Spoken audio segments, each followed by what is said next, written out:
Nigel Farage has faced an interesting assortment of protesters after securing his party's fifth seat in the general election, after getting his own seat. His victory, the victory of Reform UK, comes alongside wins in South Basildon, East Thurrock, Ashfield, Great Yarmouth, Boston, Skegness. I'm sure Richard Tice will enjoy living in Skegness. It's an area of the world I know personally very well. Lovely area, actually. But I can't imagine Richard Tice settling down there somehow.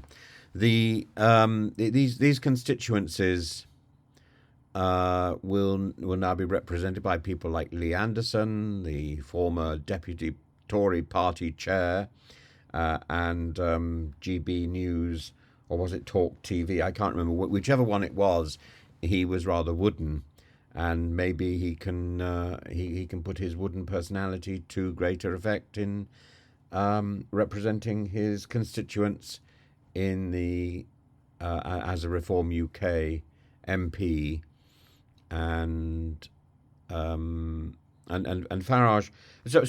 I mentioned Lee Anderson because Farage did a speech which was marked by chaos, confronting several hecklers who were saying, "You aren't a friend of the working class." Well, at that moment, surely Lee Anderson should have stood up and displayed his working class credentials, taken off his shirt, posed around in his T-shirt, and demonstrated how much of a worker he really was.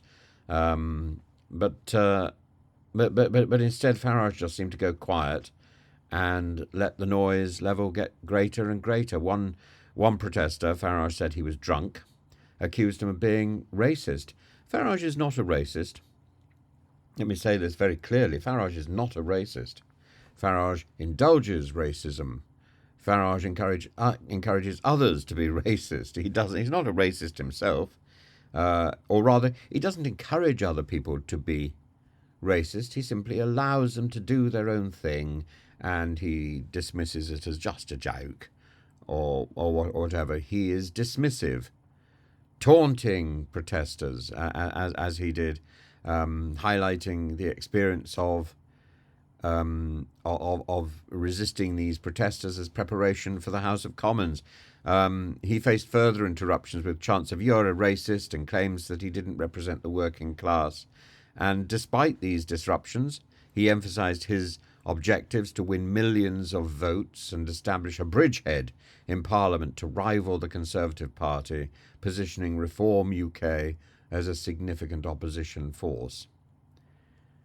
Farage also remarked on a lack of enthusiasm for Labour under Keir Starmer's leadership, suggesting that Reform UK would serve as the primary opposition across the country.